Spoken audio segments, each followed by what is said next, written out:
You don't ever expect your child to have cancer. I was thinking that he was going to dead. I felt hopeless. I was devastated.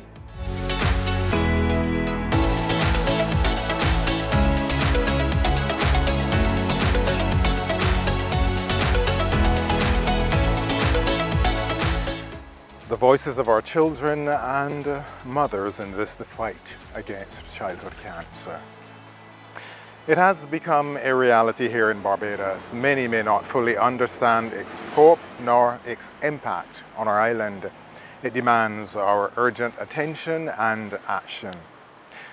This accounts for a small but significant percentage of cancer cases worldwide. Here in Barbados, every diagnosis is a life-changing moment for the child and their loved ones. It's an urgent call, again, for us all to understand, to support, and to do more. Thankfully, the Barbados Cancer Society is addressing this challenge faced by children and their loved ones all across Barbados. Though it remains a relatively rare disease, its impact is profound, reminding us of the resilience of our young ones and the importance of awareness, early detection, and support. In this feature, Hope at Home, you will hear from victims of childhood cancer. We begin with Dr. Chantel Brown-Farmer, a dedicated professional who continues to work tirelessly to support children battling with cancer. Of course, she also works with the families. She places it squarely in perspective by telling us exactly what is childhood cancer. Childhood cancer is not one thing. It is a range of things. So that can be cancer in the blood, or it can be cancer in a particular organ. So like the liver, or you can get soft tissue types of cancers, which can come up anywhere.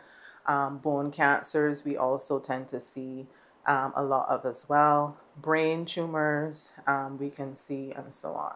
In Barbados, we diagnose roughly about 10 to 12 children every year with cancer.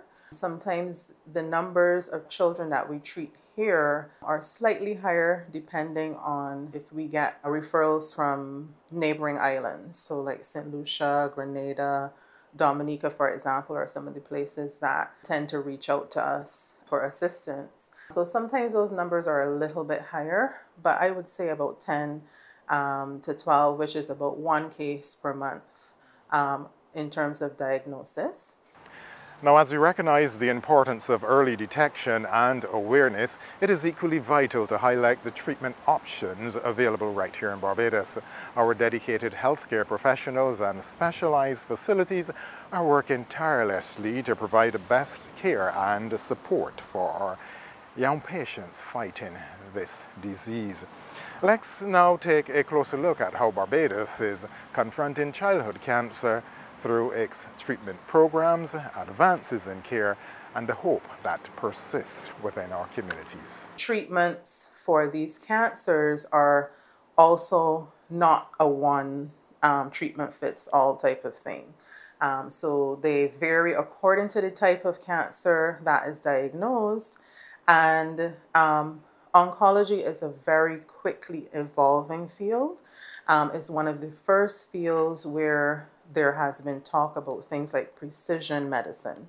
And there are lots of more targeted agents coming on stream, which we are also trying to incorporate into our treatments of children with childhood cancer as well. So it can be very involved in terms of making the diagnosis, getting fine details about the cancer itself, things that we might be able to target to better assist with the possibility of getting the child into remission, and then actually enacting the treatment for the children.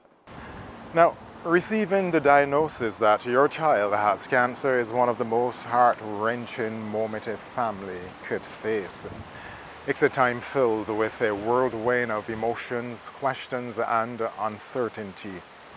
Behind every diagnosis, there is a dedicated healthcare team committed to guiding families through this challenging journey with compassion and professionalism. That news was broken to Camille King, whose son Kerry King was diagnosed with cancer. I was thinking that he was going to dead because when you hear cancer, you ain't thinking that somebody can survive it because normally cancer, you look wrong, everybody's dead from cancer. But yeah, my son here, he was diagnosed with a rare type of cancer, but highly curable, acute promyelocytic leukemia. A lot of the time, there is disbelief. First, families have to come to grips with the whole idea that a child can get cancer, because that in itself is not something that people readily are aware of or understand. And so when we come to them with that, they are automatically doubting that we have the right diagnosis, because it's not commonplace to think that a child can get cancer. And especially when that child is very young, like under 5 years, it can be difficult to even get past that as a barrier to them being able to delve further into that diagnosis. When they do then start to come to grips with the fact that we are now talking about cancer, obviously the next thought is that it's a death sentence and that the child is going to die. And of course, childhood cancer is a serious thing. But if you have to compare childhood cancer to adult cancer, children actually do better in terms of treatment of their cancers than adults do. We try to, put this into perspective for parents while we are disclosing the realities of the diagnosis. At the tender age of 6, Shalana David received a life-changing diagnosis.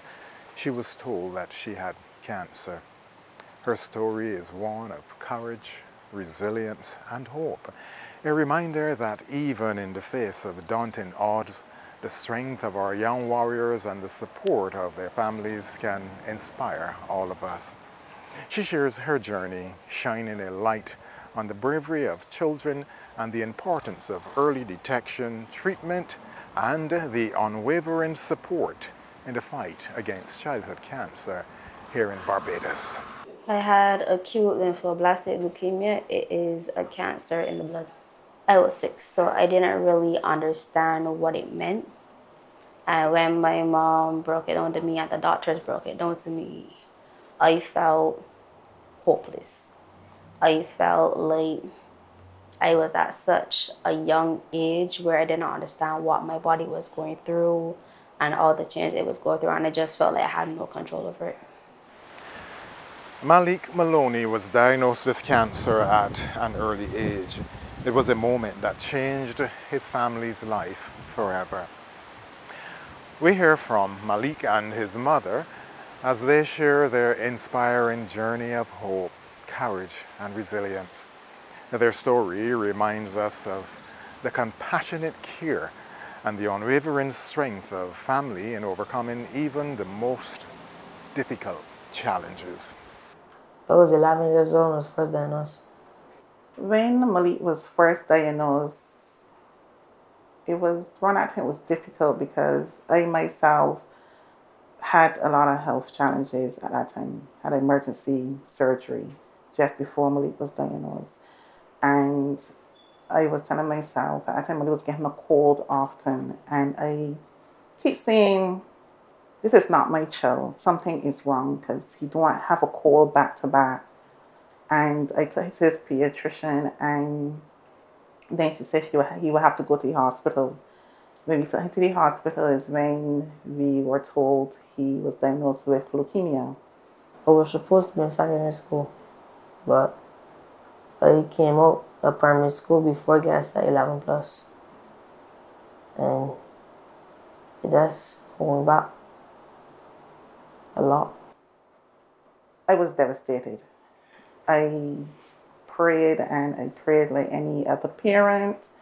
you would say, I cannot lose my child. And he actually gave me hope one day, as in I was hospitalized and he was in the isolation room at hospital. He said, Mommy, I did my research and 85% of children with leukemia survive. And Malik said, I am in the 85%. And I cried myself to sleep that night because hearing my son saying that, knowing that he have the hope and the ability to get through this tragedy. There is hope.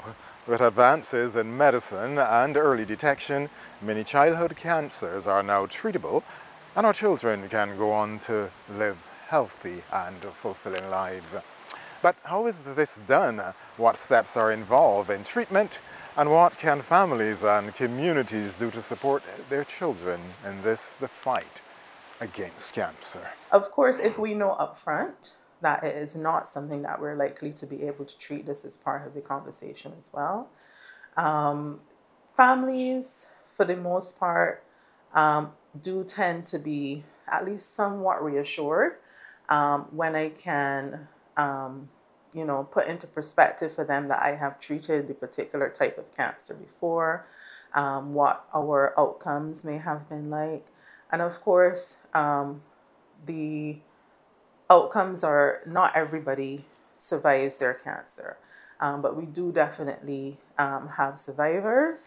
Well, basically, it's chemo involved, but the main tablet that is really combat this cancer is a tablet named Atra, or trans-retinoic acid.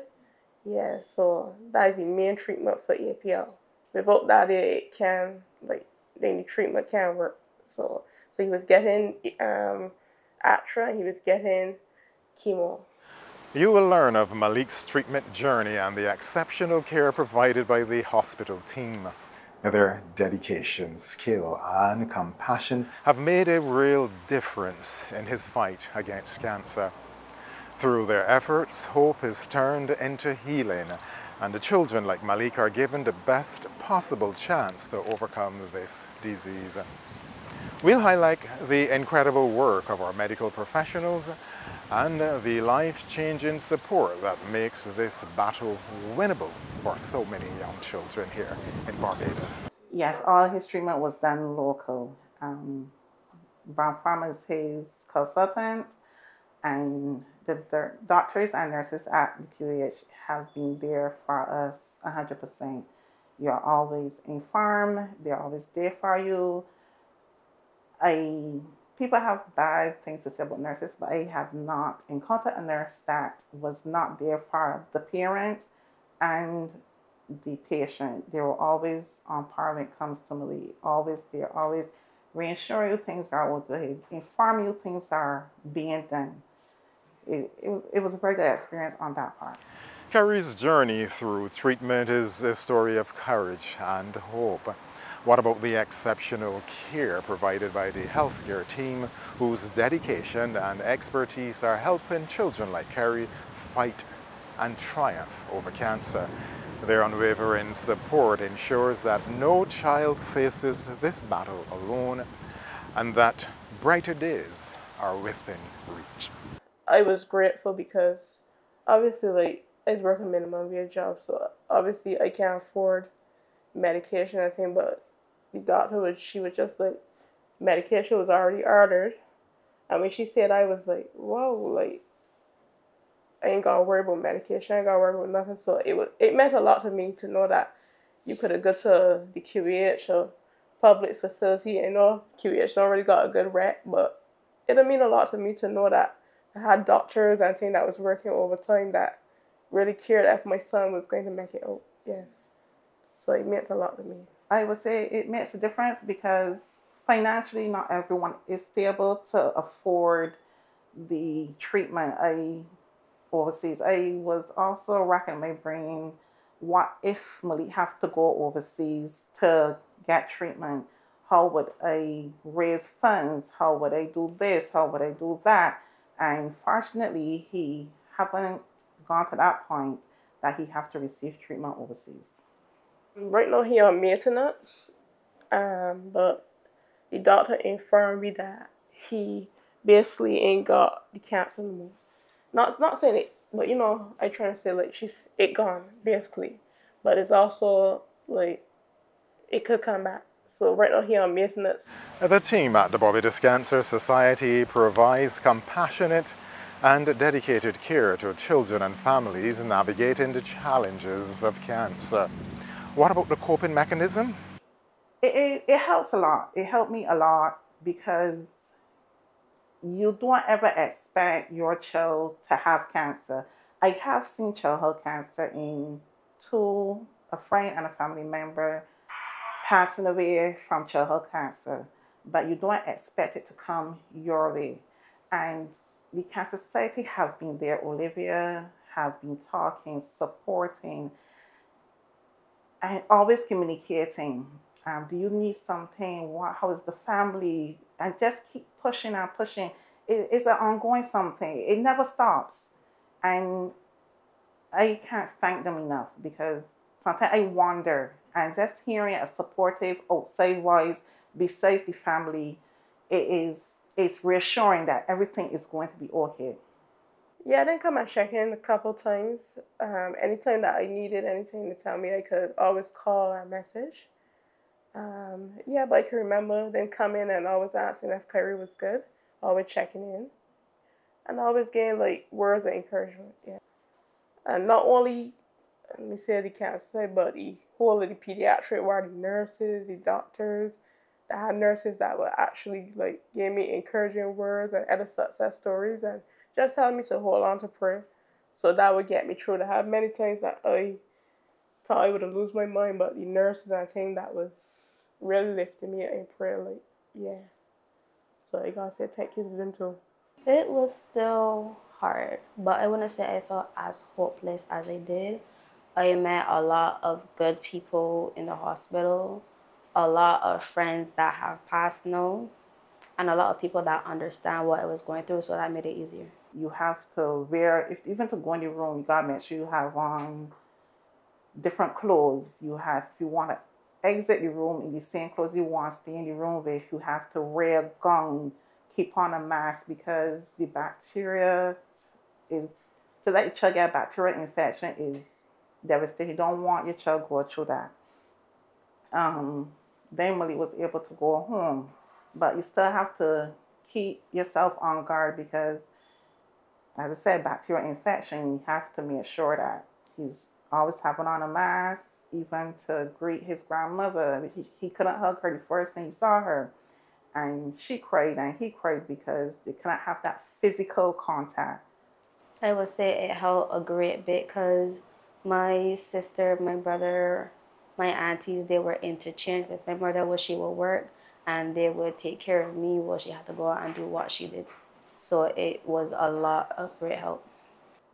Everyone was there for Malik. My mother, my father, his dad, my cousins, his aunts, uncles, you name it, was there for Malik. Always pushing him, always supporting him, always making sure if they're not there physically, they are there on the phone, mentally. Everyone's there.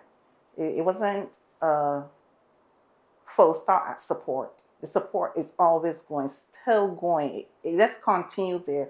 Keep it up. Glad to see him home.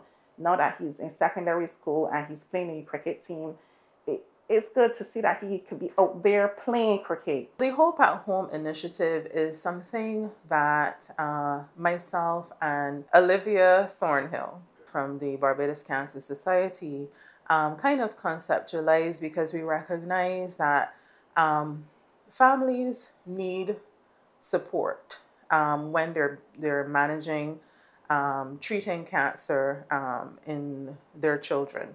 And that support is varied. Some families may have challenges even with transportation back and forth from the hospital. When you are managing getting to every appointment and making sure that your child is, comfortable, feels looked after during their treatments in the hospital, it means that you have to be there. And that, of course, may also mean that you may be without work for the time that it may involve, because treating cancers sometimes can be an extended period, and not all employers may necessarily be on board with that. And so unfortunately, some families may lose their jobs during the course of treatment of these children, and they may need support in that way. We may sometimes also need assistance with drugs. That's not always the case, because we do try to make sure that we maintain stocks of the most common drugs that we tend to use to treat these cancers. But every now and then there may be supply issues, and sometimes we can source these drugs from the private sector, but of course it involves access to immediate funds. Occasionally, parts of the treatment may need to be facilitated elsewhere, and this is also something that we would like to be able to assist with if we can, but we recognize that the realities of cost, especially when you're looking outside of the region to help treat some of these patients, can be really exorbitant.